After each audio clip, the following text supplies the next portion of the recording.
Hello friends, मेरा नाम है मेहुल शर्मा और आपका स्वागत है मेरी इस नई वीडियो में। चलिए शुरू करते हैं।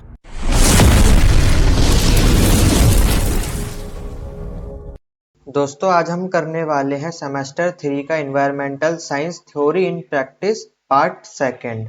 तो इसमें आपके 9 लेसन है, तो हम आज पहला लेसन करने वाले हैं जो है लेसन नंबर 11। अब ये 11 इसलिए क्योंकि आप पिछले जो पहला पार्ट आप पढ़ के आए उसमें आप 10 लेसन पढ़ के आ चुके हैं और इस वाले पार्ट में 9 लेसन है आपकी। तो हमारे पहले लेसन का नाम है बायोडाइवर्सिटी एंड इट्स थ्रेट। तो इस लेसन में हम जानेंगे कि बायोडाइवर्सिटी यानी जैव विविधता क्या होती है और बायोडाइवर्सिटी को किन किन चीजों से खतरा है, तो उसके बारे में हम इस लेसन में पढ़ने वाले हैं। तो अगर आप पहली बार आए हैं चैनल पे तो चैनल को सब्सक्राइब कर दीजिए और वीडियो को लाइक कर दीजिए। और अगर आपको इसकी पीडीएफ चाहिए तो आपको टेलीग्राम पर मिल जाएगी, हिंदी और इंग्लिश दोनों में। तो सबसे पहले हम देखेंगे इंट्रोडक्शन की बायोडाइवर्सिटी क्या होती है। तो देखिए, जो बायोडाइवर्सिटी है दो शब्द से मिलकर बनी है, बायो और डाइवर्सिटी। तो बायो मतलब होता है कोई भी लिविंग ऑर्गेनिज्म, जैसे फ्लोरा और फ्योना। तो फ्लोरा होता है फ्लावर्स के लिए, जितने भी हमारे प्लांट्स हो गए, ट्रीज पेड़ वगैरह हो गए, फ्लावर्स हो गए, ये सब आते हैं फ्लोरा में। और फ्योना में आते हैं सारे एनिमल्स, लिविंग ऑर्गेनिज्म, और जितने भी जीव जंतु होते हैं, इंसेक्ट्स वगैरह भी फ्योना में आते हैं। तो जितने भी ये जो फ्लोरा और फ्योना है, इनकी डाइवर्सिटी, इनकी इतनी टाइप की वेराइटीज होती है, इन्हीं को हम बोलते हैं बायोडाइवर्सिटी। और देखिए, आप बायोडाइवर्सिटी को बायोलॉजिकल डाइवर्सिटी भी कह सकते हैं। अब इन दोनों को अगर आपको डिफाइन करना है तो आप ऐसे लिखेंगे, the variability amongst all living organisms from all source. मतलब जितने भी लिविंग ऑर्गेनिज्म है वो कितने वेराइटीज में है, कितने टाइप के लिविंग ऑर्गेनिज्म है, उसी को हम बोलते हैं biodiversity, including terrestrial, marine and other aquatic system. अब देखिए, टेरेस्ट्रियल मतलब होता है जमीन पर पाए जाने वाली अलग अलग लिविंग ऑर्गेनिज्म की वैरायटी, जैसे कि हाथी, घोड़ा, शेर, चीता, लोमड़ी। तो ये जितने भी टाइप के जानवर है सब कहाँ मिलते हैं? टेरेस्ट्रियल यानी जमीन पर मिलते हैं। मरीन मतलब होता है समुद्र। तो समुद्र में कितने टाइप के शार्क होती है, वेल होती है, छोटी छोटी मछली होती है, गोल्ड फिश होती है, कैट फिश होती है। तो ये जितने टाइप की भी ये लिविंग ऑर्गेनिज्म है, ये मरीन कहाँ समुद्र में पाए जाते हैं, तो इनको बोलते हैं मरीन एक्वाटिक सिस्टम। और अगर हम बात करें अदर एक्वाटिक सिस्टम, जिसमें आ जाता है रिवर, लेक, पॉन्ड वगैरह ना, ये सब अदर एक्वाटिक सिस्टम में आ जाते हैं। अब आपने समझ लिया बायोडाइवर्सिटी क्या होती है। अब हम देखेंगे कि कितने टाइप की बायोडाइवर्सिटी होती है। तो देखिए, 3 टाइप की बायोडाइवर्सिटी होती है। पहला है जेनेटिक डाइवर्सिटी, दूसरा है स्पीसीज डाइवर्सिटी और तीसरा है इकोसिस्टम डाइवर्सिटी। अब इनको एक एक करके समझेंगे। तो देखिए, पहला है जेनेटिक डाइवर्सिटी। तो ये किसकी वजह से होती है? जीन की वजह से होने वाली वेराइटीज। अब जैसे आप इमेज में देख सकते हैं, एक कुत्ता काला है, एक कुत्ता सफेद है, एक कुत्ता ब्राउन है। तो ऐसा क्यों है? क्योंकि इनका जीन की वजह से हो रहा है, क्योंकि इनके जीन में क्या है, ऐसी कोडिंग हो रखी है जिसकी वजह से एक का कलर व्हाइट है, एक का कलर ब्लैक है और एक का कलर ब्राउन है। तो जीन से होने वाली जो वेराइटीज है उसे हम बोलते हैं जेनेटिक डाइवर्सिटी। अब जैसे ही वहां पे कैट को देख सकते हैं, एक कैट व्हाइट होती है, एक कैट काली भी होती है, एक कैट ब्राउन भी होती है और मिक्स कलर की भी होती है। तो ये किसकी वजह से हो रहा है? जीन्स की वजह से हो रहा है, क्योंकि जीन्स की कोडिंग ही ऐसी है कि उनका ये कलर बन जा रहा है ना। लेकिन सबके देखिए साइज वगैरह भी अलग अलग हो सकते हैं। एक बड़ा कुत्ता हो सकता है, एक छोटा कुत्ता भी हो सकता है, एक लंबा कुत्ता भी होता है, एक ऐसा कुत्ता होता है जिसके बहुत सारे घने बाल होते हैं। तो ये सब किसकी वजह से हो रहा है? जीन्स की वजह से हो रहा है। तो ऐसी जो जीन की वजह से डाइवर्सिटी होती है इसको बोलते हैं जेनेटिक डाइवर्सिटी। तो देखिए, जो जेनेटिक डाइवर्सिटी होती है इसका जो रॉ मटेरियल होता है वो क्या होता है? जीन होता है ना। जो जीन की जो कोडिंग होती है वो रॉ मटेरियल का काम करती है, उसी की वजह से नए नए एवोल्यूशन होते रहते हैं, है ना। अभी एक एक बिल्ली सफेद और एक बिल्ली काली है, दोनों फिर बच्चे पैदा करेंगे तो हो सकता है कि उनका बच्चा ब्राउन निकल जाए। तो ये एवोल्यूशन होता रहता है। और देखिए, जो जेनेटिक डाइवर्सिटी है ना, इसका हम इस्तेमाल करते हैं क्रॉप वेराइटीज में, है ना। हम दो जीन्स लेते हैं अलग अलग क्रॉप की और उसको मिलाकर एक नई चीज बना देते हैं। तो ये काफी ज्यादा हेल्प करती है क्रॉपिंग में भी। जैसे कि आपने ब्रोकली का नाम तो सुना ही होगा। तो हमने क्या करा, एक पत्ता गोभी ली और एक फूल गोभी ली, दोनों के जीन्स को मिलाया और ब्रोकली बन गई। तो एक टाइप की ऐसी क्रॉपिंग की जाती है। अगला है स्पीसीज डाइवर्सिटी। अब देखिए, स्पीसीज डाइवर्सिटी क्या होती है। हम एक पर्टिकुलर कोई रीजन ले लेते हैं, कोई भी एक इकोसिस्टम ले लेते हैं, अब उसमें हम देखते हैं कि कितने टाइप के एनिमल है और कितने टाइप के प्लांट है ना। उस स्पीसीज देखते हैं, मान लीजिए वहां पे शेर है, वहां पे लोमड़ी है, वहां पे हाथी है, वहां पे भालू है। तो ये क्या होती है? स्पीसीज होती है। भालू एक अलग स्पीसीज है, शेर एक अलग स्पीसीज है, हाथी एक अलग स्पीसीज है। तो कितने प्रकार के वहां पे जानवर हैं और कितने प्रकार के वहां पे प्लांट है। तो ये होती है स्पीसीज। तो इसे बोलते हैं स्पीसीज डाइवर्सिटी। हम इसमें पर्टिकुलर रीजन की बात करते हैं और उसमें पता लगाते हैं कि पर्टिकुलर इकोसिस्टम में कितने टाइप की डाइवर्सिटी है। और देखिए अगर हम रीजन की बात करें तो अगर हम मान लीजिए कोई फॉरेस्ट, एक ट्रॉपिकल फॉरेस्ट की बात करें तो वहाँ पे आपको ज़्यादा डाइवर्सिटी देखने को मिलेगी, क्योंकि वहाँ पे आपको हर टाइप के जानवर मिलेंगे। हाथी, घोड़ा, शेर, चीता, है ना, बहुत टाइप के आपको अलग अलग जानवर दिखेंगे। लेकिन अगर हम मोनोकल्चर की बात करें, यानी मतलब सिर्फ एक ही प्लांट लगाया जा रहा है, वहाँ पे एक ही प्लांट की खेती की जा रही है ताकि हम लकड़ी ले सकें, है ना, फॉरेस्ट से टिम्बर ले सकें, तो वहाँ पे आपको कम स्पीसीज देखने को मिलेगी। वहाँ पे मान लीजिए आपको छोटे मोटी चीजें दिखेंगी, कोई भेड़ बकरी दिख सकती है आपको, गाय दिख सकती है, कुत्ता दिख सकता है, लेकिन जितनी जंगल में आपको वैरायटीज दिखेंगी उतनी किसी भी एक सेम कल्चर के प्लांटेशन में देखने को नहीं मिलेगी। और देखिए एक नोट करने वाली बात ये भी है कि अगर किसी एरिया में बहुत ही ज्यादा स्पीसीज डाइवर्सिटी आपको देखने को मिलती है तो उस एरिया को हम हॉट स्पॉट बोलते हैं। मतलब हॉट स्पॉट एक ऐसा एरिया होता है जहाँ पे बहुत ही टाइप के जानवर आपको देखने को मिलेंगे, बहुत ही टाइप के पेड़ पौधे और जानवर की अलग अलग स्पीसीज देखने को मिलेंगी। अब देखिए कोई एक ऐसी कंट्री है जहाँ पे बहुत ही टाइप की वैरायटी की स्पीसीज है ना, अलग अलग टाइप की स्पीसीज पाई जाती हैं और वो भी लार्ज पोर्शन में पाई जाती हैं, है ना, मतलब जो हॉटस्पॉट है ना किसी भी कंट्री में वो भी बहुत ज्यादा है। तो ऐसी कंट्री को हम क्या बोलते हैं, मेगा डाइवर्सिटी नेशन। जैसे कि इंडिया क्या है, एक मेगा डाइवर्सिटी नेशन है, क्योंकि यहाँ पे आपको शेर भी मिल जाएगा और टाइगर भी मिल जाएगा और चीता भी मिल जाएगा। मतलब इतनी डाइवर्सिटी और किसी भी देश में देखने को आपको नहीं मिलेगी। अगला है इकोसिस्टम डाइवर्सिटी। तो देखिए सबसे पहले तो आप समझे इकोसिस्टम क्या होता है। इकोसिस्टम एक टाइप का ऐसा जियोग्राफिकल एरिया होता है जिसमें प्लांट, एनिमल और जितने भी अदर ऑर्गेनिज्म है और जो वेदर है वहाँ का, वो साथ में मिलकर एक टुगेदर वर्क करते हैं। मतलब साथ में मिलकर जब वर्क करते हैं ना और एक बबल ऑफ लाइफ बनाते हैं, तो इसको हम बोलते हैं इकोसिस्टम। जैसे कि आपको इमेज में दिख रहा होगा, आपको पेड़ दिख रहा है, वेदर दिख रहा है ना, और पानी दिख रहा है, जमीन दिख रही है और जितने भी अदर लिविंग ऑर्गेनिज्म दिख रहे हैं, है ना, तो ये सब मिलकर क्या बना रहे हैं, बबल ऑफ लाइफ बना रहे हैं। तो ये क्या है, अपने आप में एक इकोसिस्टम है। तो देखिए अगर हम पूरी अर्थ की बात करें तो पूरी अर्थ में ना बहुत टाइप के इकोसिस्टम होते हैं। जैसे कि एग्जांपल के लिए फॉरेस्ट, है ना, फॉरेस्ट में क्या होता है, फॉरेस्ट होते हैं, घने घने पेड़ होते हैं, वहाँ का जो वेदर होता है काफी ज्यादा डार्क होता है ना, काफी ज्यादा वहाँ पे धूप भी पड़ती है ना, गर्मी होती है, ह्यूमिडिटी होती है। वहाँ के जो लिविंग ऑर्गेनिज्म है वो भी अलग अलग टाइप के होते हैं, है ना। अगर वहीं अगर हम ग्रास लैंड की बात करें तो वहाँ पे घास ज्यादा होती है, वहाँ पे कोई भी बड़े बड़े पेड़ नहीं होते हैं, जानवर भी वहाँ पे मोस्टली वो वाले होते हैं शाकाहारी जानवर। वहाँ पे मतलब जो घास चरने वाले जानवर होते हैं ना, वो उनकी संख्या ज्यादा होती है। वहीं अगर हम डेजर्ट की बात करें तो वहाँ पे ज्यादा रेत होती है ना, वहाँ पे ज्यादा गर्मी होती है। वहाँ पे सिर्फ वैसी एनिमल होते हैं जो जो रेत में सरवाइव करवा कर जाते हैं, जैसे कि ऊंट, सांप, बिच्छू, ऐसे जानवर आपको देखने को मिलेंगे। वहीं अगर हम बात कर लेते हैं माउंटेन की, तो माउंटेन पे क्या होता है कि वहाँ पे बर्फ ज्यादा पड़ती है, ठंड ज्यादा होती है, तो वहाँ पे सिर्फ ऐसी एनिमल सरवाइव कर पाएंगे जिनकी खाल मोटी होती है या जिनके फर ज्यादा होते हैं, है ना। वहाँ पे मतलब बहुत ठंड पड़ती है तो वहाँ पे इंसेक्ट्स भी आपको बहुत ही कम देखने को मिलेंगे।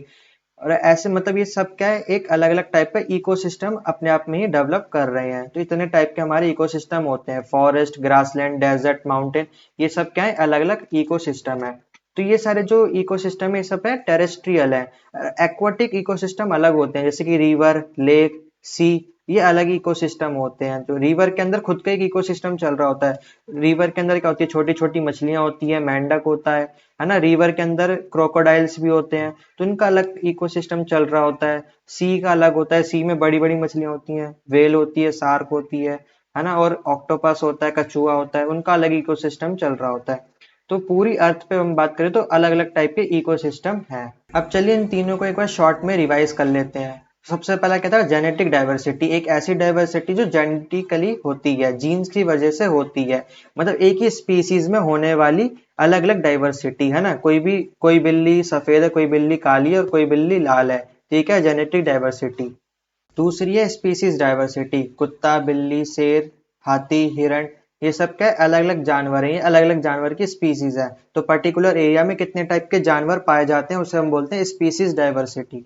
फिर तीसरा था आपका इकोसिस्टम डाइवर्सिटी, जैसे कि ग्रासलैंड, फॉरेस्ट, माउंटेन और प्लेनलैंड और लेक, रिवर, पॉन्ड, ये सब के अलग अलग इकोसिस्टम डाइवर्सिटीज हैं। अब आपने टाइप्स पढ़ लिए, अब हम पढ़ेंगे मेथड्स ऑफ मेजरिंग बायोडाइवर्सिटी। मतलब अब हम जानेंगे कि मान लीजिए हमने एक पर्टिकुलर एरिया एरिया लिया है ना, एक रीजन लिया है। अब हमें पता करना है कि वहाँ पे कौन कौन सी डाइवर्सिटीज है, कितने प्रकार की डाइवर्सिटीज है। तो 3 प्रकार की आपकी डाइवर्सिटीज होती हैं, अल्फा बीटा गामा। तो जो पहली अल्फा डाइवर्सिटी है उसमें हम ये पता लगाते हैं कि कितने प्रकार के वहाँ पे जानवर और पेड़ पौधे हैं। मतलब वहाँ पे कुत्ता है, बिल्ली है, मुर्गी है, हाथी है, घोड़ा है। तो ये मतलब कितने टाइप के अलग अलग जानवर हैं, हम उसमें ये पता लगाते हैं किसमें, अल्फा डाइवर्सिटीज में। तो कहने का मतलब ये कि जो अल्फा डाइवर्सिटी है ये इंडिकेट करती है कि एक कम्युनिटी, कम्युनिटी का मतलब है यहाँ पे इकोसिस्टम से, कि एक इकोसिस्टम में कितने प्रकार की स्पीसीज पाई जाती हैं। अगर मान लीजिए हम डेजर्ट की बात करते हैं तो डेजर्ट में क्या क्या पाया जाएगा, ऊंट पाया जाएगा, सांप पाया जाएगा, बिच्छू पाया जाएगा, है ना। तो ये कितने टाइप के, मान लीजिए हमने 3 एनिमल्स खोजे हैं, तो ये 3 प्रकार की डाइवर्सिटीज देखने को मिली है। तो ये जो 3 प्रकार के हमने जानवर ढूंढे ये सब किस में आएंगे, अल्फा डाइवर्सिटीज में आएंगे। अगर भाई हम बीटा डाइवर्सिटीज की बात करें तो ये इंडिकेट करती है डाइवर्सिटी बिटवीन कम्युनिटीज। यानी कम्युनिटीज मतलब इकोसिस्टम, यानी डिफरेंट इकोसिस्टम में कितना स्पीसीज का चेंज हो रहा है। यानी कहने का मतलब ये कि मान लीजिए अगर आप फॉरेस्ट में हैं, फॉरेस्ट में आपको 10 स्पीसीज देखने को मिली। अब अगर आप फॉरेस्ट से डेजर्ट में चले जाते हैं तो डेजर्ट में आपको कितनी स्पीसीज देखने को मिलती हैं। तो यही बताता है हमारा बीटा डाइवर्सिटी। तो एक एरिया से दूसरे एरिया जाने पे कितनी स्पीसीज का चेंज आ रहा है, यही हमें बताता है बीटा डाइवर्सिटी। क्योंकि देखिए जो स्पीसीज का जो चेंज है ना फ्रिक्वेंटली होता रहता है एक हैबिटेट से दूसरे हैबिटेट में, है ना। ये हर इकोसिस्टम में अलग अलग जानवर आपको मिलेंगे। जैसे कि अगर जंगल की बात कर लीजिए आपको हाथी मिल जाएंगे, वहीं अगर आप डेजर्ट में चले जाएंगे तो आपको हाथी देखने को नहीं मिलेंगे। तो ये क्या हो गया, एक स्पीसीज का चेंज हो गया ना। अब अगर वहीं पर अगर आप जंगल में जाएंगे आपको ऊंट देखने को नहीं मिलेंगे, अगर आप डेजर्ट में चले जाएंगे तो आपको ऊंट मिल जाएंगे। तो ये क्या हो रहा है, चेंज हो रहा है स्पीसीज का। तो ये जो चेंज है हमें कौन बताता है, बीटा डाइवर्सिटी बताती है। तो देखिए जैसे जैसे कम्युनिटी चेंज होती रहती है वैसे ही जो स्पीसीज का कंपोजिशन है वो भी चेंज होता रहता है। और ये किस पे डिपेंड करता है, इन्वायरमेंटल ग्रेडियंट पर। मतलब इन्वायरमेंट कैसा है, कहाँ पे ह्यूमिडिटी ज्यादा है, कहाँ पे एल्टीट्यूड ज्यादा है। अब देखिए एल्टीट्यूड कहाँ पे ज्यादा होगा, माउंटेन पे। तो जो माउंटेन का जो इकोसिस्टम है, उस इकोसिस्टम की जो वो स्पीसीज है वो अलग होंगी। वहीं पर अगर हम मॉइस्चर की बात करें, मॉइस्चर कहाँ पर होगा, जहाँ पे फॉरेस्ट है, वहां पे जो स्पीसीज का कंपोजिशन है वो अलग होगा। अगर हम समुद्र की बात करें वहां पे स्पीसीज का कंपोजिशन अलग होगा, है ना। पॉन्ड का अलग होगा, लेक का अलग होगा। तो ये जो चेंज है ना यही हमें बताता है बीटा डाइवर्सिटी। अगली है गामा डाइवर्सिटी। तो देखिए गामा डाइवर्सिटी के अंदर अल्फा और बीटा डाइवर्सिटी दोनों आ जाती है। और ये एक पूरा टोटल जियोग्राफिकल एरिया की डाइवर्सिटीज बताती है। अगर हम पूरे इंडिया की बात करें, अगर हमें जानना है कि पूरे इंडिया में कितनी डाइवर्सिटी है तो हम किसकी बात करेंगे, किससे मेजर करेंगे, हम गामा डाइवर्सिटी से मेजर करेंगे। तो गामा डाइवर्सिटी क्या बताती है कि पूरे इंडिया में कितने इकोसिस्टम है, फिर बताती है उस इकोसिस्टम में कितनी स्पीसीज है। तो ये कौन बताती है, हमें गामा डाइवर्सिटी बताती है। तो चलिए मैं आपको शॉर्ट में बता देता हूँ। देखिए अल्फा में क्या होता है कि एक इकोसिस्टम में कितने टाइप की स्पीसीज डाइवर्सिटीज है। फिर बीटा में क्या होता है कि कितने टाइप के इकोसिस्टम है और उसमें कितनी अलग अलग टाइप की स्पीसीज कंपोजिशन है ना, उसकी डाइवर्सिटीज बताता है। फिर गामा में ये दोनों आ जाते हैं। गामा बताते हैं कि पूरे टोटल एरिया में, मान लीजिए पूरे इंडिया में कितने इकोसिस्टम है और कितनी उसमें स्पीसीज है ना, कितनी उसमें बायोडाइवर्सिटीज हैं। तो ये हमें बताता है गामा डाइवर्सिटी। तो ये 3 टाइप के मेजर्स होते हैं जिससे हम बायोडाइवर्सिटी का पता लगाते हैं। तो अगर हम इंडिया की बात करें तो इंडिया को 10 पार्ट में बांटा गया है ना, मतलब 10 मेजर रीजन है बायोडाइवर्सिटी के। जैसे कि ट्रांस हिमालयाज, तो मतलब टॉप के जो हिमालयाज है, जो आपको नंबर 1 दिख रहा होगा, जो कश्मीर के जो हिमालयाज हैं, ये ट्रांस हिमालयाज है। फिर लोअर हिमालयाज आ जाते हैं, है ना। फिर ये देखिए परसेंटेज भी लिखे हैं कि मतलब पूरे इंडिया में ये जो हिमालयाज है कितने परसेंट एरिया कवर करते हैं। फिर आपका है डेजर्ट। फिर आपका है सेमी एराइड रीजन, मतलब जहाँ पे बहुत ही कम बारिश होती है। फिर है वेस्टर्न घाट्स। फिर है आपका डेक्कन पेनिसुला। डेक्कन पेनिसुला मतलब ये पूरा साउथ का रीजन।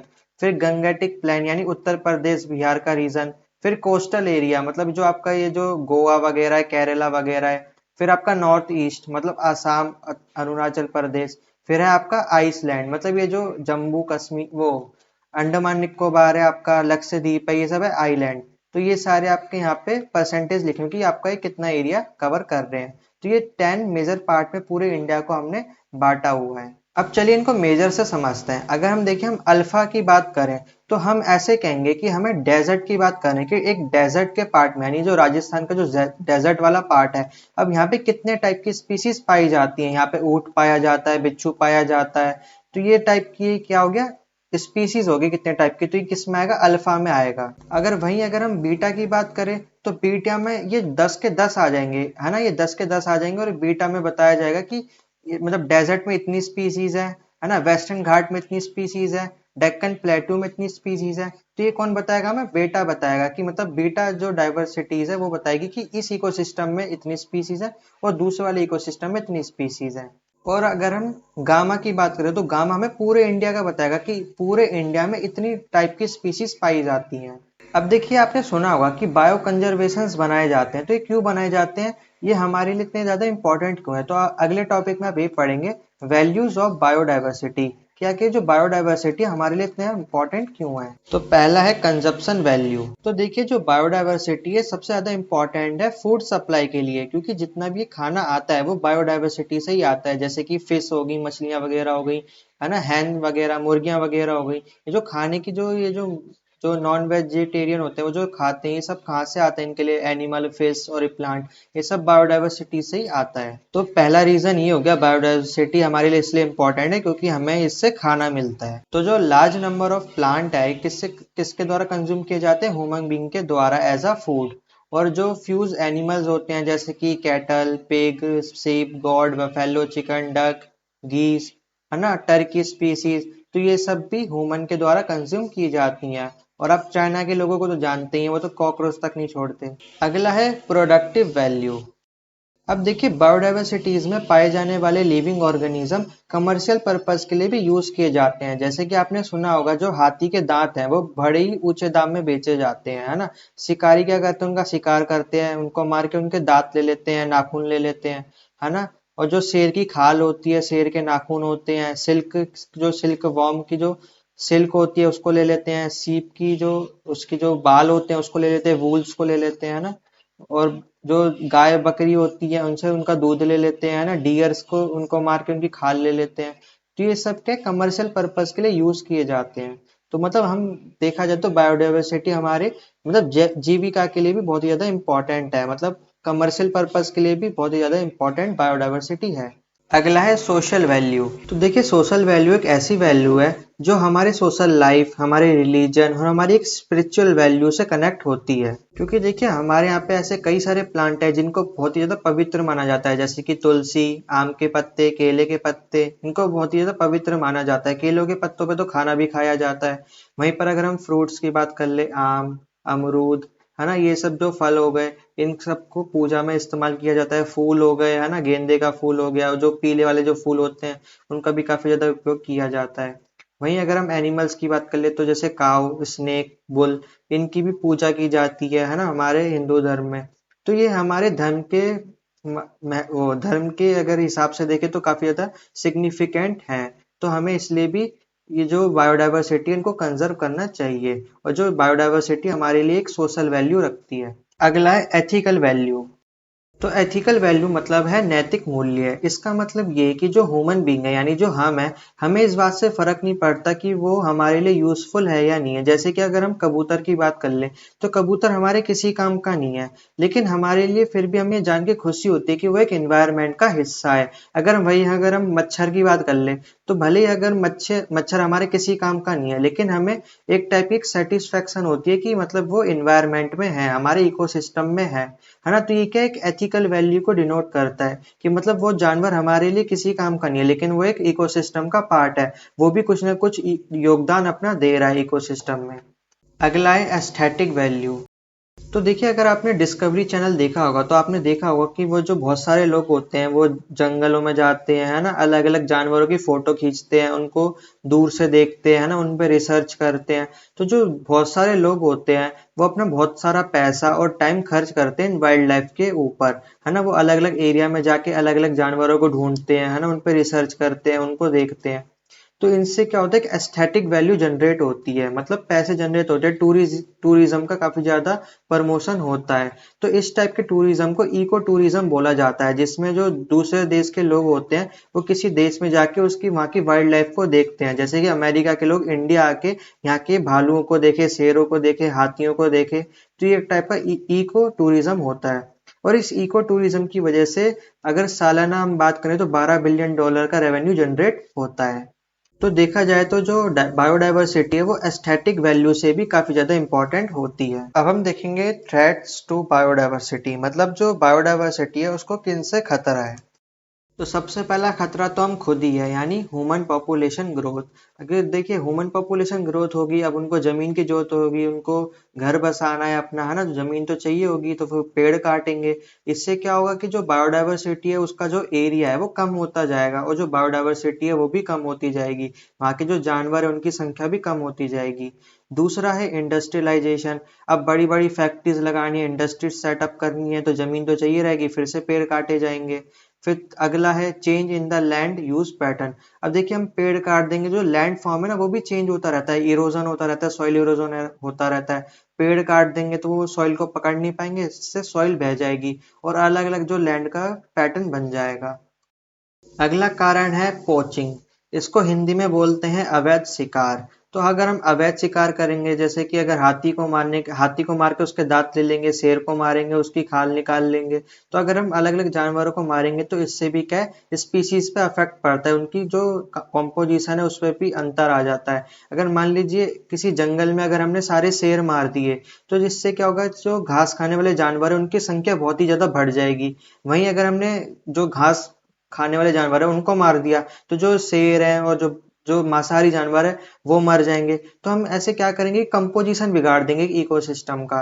तो ये जो अवैध शिकार है ना उसकी वजह से भी काफी ज्यादा बायोडायवर्सिटी पे असर पड़ता है। और तीसरा कारण है मैंड वाइल्ड लाइफ कॉन्फ्लिक्ट्स। अब देखिए जमीन की जो कमी है वो तो दिन ब दिन बढ़ती जा रही है, पॉपुलेशन बढ़ती जा रही है, जंगलों को काट के घर बनाए जा रहे हैं। तो जिनके घर जंगलों के पास होते हैं ना, तो उन उन लोग को ना वाइल्ड एनिमल्स का सामना करना पड़ जाता है, क्योंकि उनके पास जो वाइल्ड एनिमल्स है उनके घरों में घुस जाते हैं, उनके शहरों में घूम निकल जाते हैं ना घूमने फिरने। तो इससे क्या होता है, कॉन्फ्लिक्ट्स क्रिएट हो जाते हैं। अब मान लीजिए कोई शेर किसी गांव में घुस गया, तो सबसे पहले लोग क्या करेंगे, शेर को मारेंगे, है ना, उसको भगाएंगे थोड़ी ना, शेर को मार देंगे वो। तो इससे भी क्या होता है कि बायोडायवर्सिटी पे भी फर्क पड़ता है। अब अगला टॉपिक है हमारा endangered and endemic species in India. अब देखिए ऐसी स्पीसीज प्लांट और एनिमल की जो ह्यूमन एक्टिविटी के द्वारा डेंजर में आ गई है उसे हम बोलते हैं एंडेंजर्ड स्पीसीज। मतलब इंसानों ने किसी स्पीसीज का यानी किसी पर्टिकुलर जानवर का इतना शिकार करा कि उसकी संख्या बहुत ही ज्यादा कम हो गई है, बिल्कुल मतलब लुप्त होने की कगार पर आ गई है, तो वो एंडेंजर्ड स्पीसीज में आ जाएगी। तो देखिए एंडेंजर्ड स्पीसीज को हम 4 कैटेगरीज में डिवाइड कर सकते हैं। पहला है वल्नरेबल, रेयर, इंटरमीडिएट और थ्रेटन्ड। तो वल्नरेबल ऐसी स्पीसीज होती हैं जो खतरे में होती हैं, जिनकी संख्या बहुत ही ज्यादा कम होती है। जैसे कि आपको इमेज में दिख रहा होगा ये गोल्डन फ्रॉग है, ये भी बहुत ही ज्यादा कम देखने को मिलता है, मतलब इसकी जो संख्या है वो बहुत ही ज्यादा कम है। दूसरा है ब्लैक बक, इसको तो आप सभी जानते ही होंगे किसके द्वारा फेमस है। तो ये भी काफी ज्यादा इनकी संख्या कम है, और काफी ज्यादा ये रेयर भी है, ये मतलब बहुत कम देखने को मिलते हैं। और फिर है गेंडा। ये जो गेंडे ना ये भी इनकी संख्या बहुत ज्यादा कम है, और खासकर इंडिया में भी बहुत कम गेंडे हैं। और अगले हैं ये बंदर, ये जो काले बंदर आपको दिख रहे हैं इनको मकैक्स भी बोला जाता है, ये भी काफी ज्यादा वल्नरेबल है, इनकी भी संख्या बहुत ही कम है। लेकिन देखिए इनमें एक बात होती है कि एक पर्टिकुलर किसी रीजन में बहुत ही ज्यादा संख्या में पाए जाते हैं। जैसे कि अगर हम एक फ्रॉग की बात करें, गोल्डन फ्रॉग, ये वैसे पूरी दुनिया में तो हर जगह नहीं पाया जाएगा, लेकिन किसी एक पर्टिकुलर जगह में बहुत ही ज्यादा पाया जाएगा। वैसे ही अगर हम ब्लैक बक की बात करें तो हर जगह तो नहीं पाया जाएगा, लेकिन जिस पर्टिकुलर एरिया में पाया जाएगा वहां पे उसकी संख्या काफी ज्यादा होती है।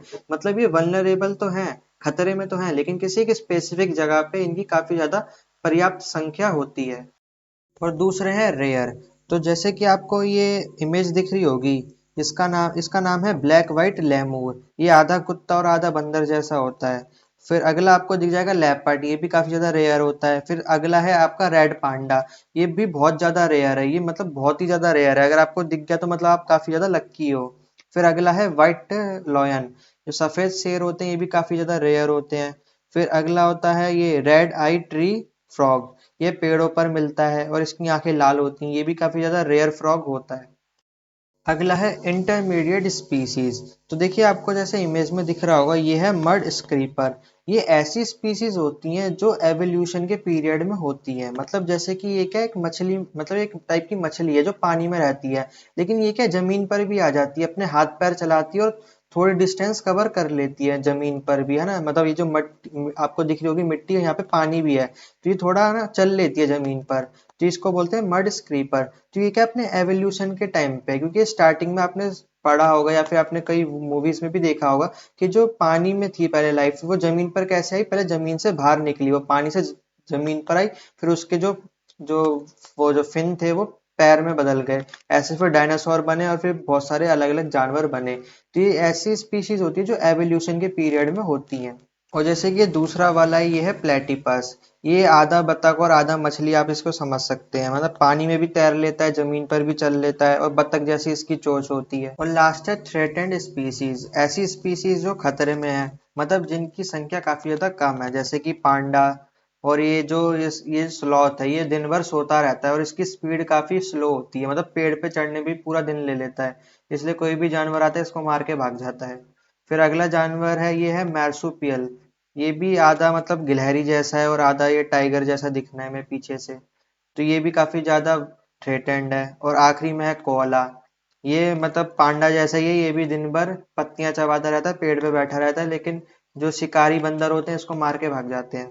तो ये सब खतरे में है। अब देखिए थोड़ा सा अंतर समझ लीजिए, क्योंकि जो पहला वाला है और आखिरी वाला है, इन दोनों में आपको कंफ्यूजन हो सकती है। तो देखिए जो थ्रेटेंड है ना, इनकी संख्या भी कम है और ये खतरे में भी है, लेकिन जो वल्नरेबल है, ये खतरे में भी है, लेकिन इनकी जो संख्या है ना वो थोड़ी ज्यादा होती है किसी भी एक स्पेसिफिक रीजन में। तो देखिए एंडेंजर्ड स्पीसीज जो खतरे में है, मतलब एक्सटेंड होने वाली है, मतलब अगर ये मर गई तो बिल्कुल विलुप्त हो जाएंगी, फिर और नहीं आ पाएंगी, तो ऐसी स्पीसीज को बोलते हैं थ्रेटेंड स्पीसीज। एग्जाम्पल के लिए जैसे कि टाइगर, राइनो और एलिफेंट, ये काफी ज्यादा खतरे में है। वहीं अगर हम बर्ड्स की बात करें तो जैसे कि साइबेरियन क्रेन, जैसे कि आपको इमेज में भी दिख रही होगी, और जैसे ग्रेट इंडियन बस्टर्ड और फ्लोरिकन। ये फ्लोरिकन तो आपको थोड़ा थोड़ा पिकॉक जैसा दिखेगा।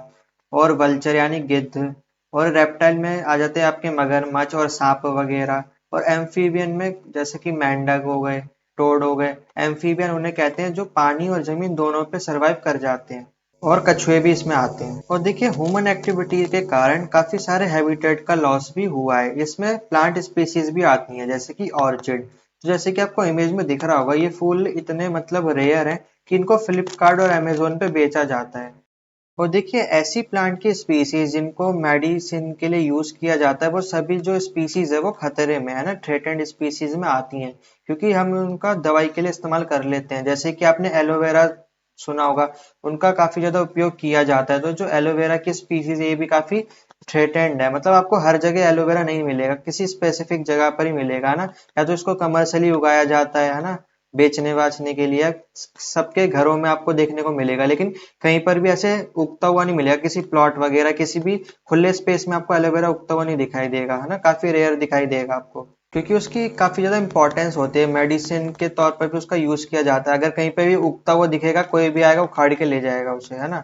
तो ऐसे भी करके हम क्या कर रहे हैं, ऐसी स्पीशीज को काफी खतरे में डाल रहे हैं। जैसे कि आपने तुलसी का पौधा भी सबके घरों में देखा होगा, लेकिन कहीं पे भी किसी खाली प्लॉट में आपने तुलसी का पेड़ नहीं देखा होगा, है ना। क्योंकि ये भी हमने इसको खतरे में डाल रखा है, क्योंकि तुलसी भी काफी ज्यादा इंपॉर्टेंट होती है। तो मतलब जिससे भी स्पीसीज से दवाइयां बनाई जाती हैं काफी क्या है, खतरे में है। तो देखिए इन एंडेंजर्ड स्पीसीज को प्रोटेक्ट करने के लिए हमारी सरकार ने वाइल्ड लाइफ प्रोटेक्शन एक्ट को लागू किया है। तो इस एक्ट के अनुसार जो भी प्लांट और एनिमल वो थ्रेटेंड है, मतलब खतरे में है, उनको पहले लिस्ट किया जाएगा और फिर उनको प्रोटेक्ट किया जाएगा, है ना। उनको बायो कंजर्वेशन बनाए जाएंगे, बायोडाइवर्सिटीज कंजर्वेशन सुने होंगे आपने, नेशनल पार्क सुने होंगे, तो वहां पे इन सब चीजों को कंजर्व किया जाता है। अब देखिए ऐसी स्पीसीज जो काफी ज्यादा यूनिक होती हैं और सिर्फ उसी रीजन में पाई जाती है, उसे हम बोलते हैं एंडेमिक स्पीसीज। तो जैसे कि मैंने आपको ब्लैक बक का बताया था, जो ब्लैक बक है वो एक स्पेसिफिक रीजन में ही पाए जाएंगे। जैसे लॉयन हो गया वो गुजरात में पाया जाएगा, टाइगर हो गया वो बंगाल में पाया जाएगा, तो ऐसी स्पीसीज जो एक पर्टिकुलर एरिया में ही पाई जाती हैं उन्हें हम बोलते हैं एंडेमिक स्पीसीज, और इन्हें आप यूनिक स्पीसीज भी बोल सकते हैं। तो इसके कुछ एग्जाम्पल दिए गए हैं, जैसे कि इंडियन वाइल्ड एस। तो आपको ये दिख रहा होगा, ये आधा गधा और आधा घोड़ा जैसा है और ये सिर्फ गुजरात में ही पाया जाता है। अगला है एंगुलर कश्मीरी स्टैग। तो देखिए इसके नाम में ही कश्मीरी है, तो यानी ये सिर्फ कश्मीर में ही पाया जाता है, मतलब बर्फ के इलाकों में।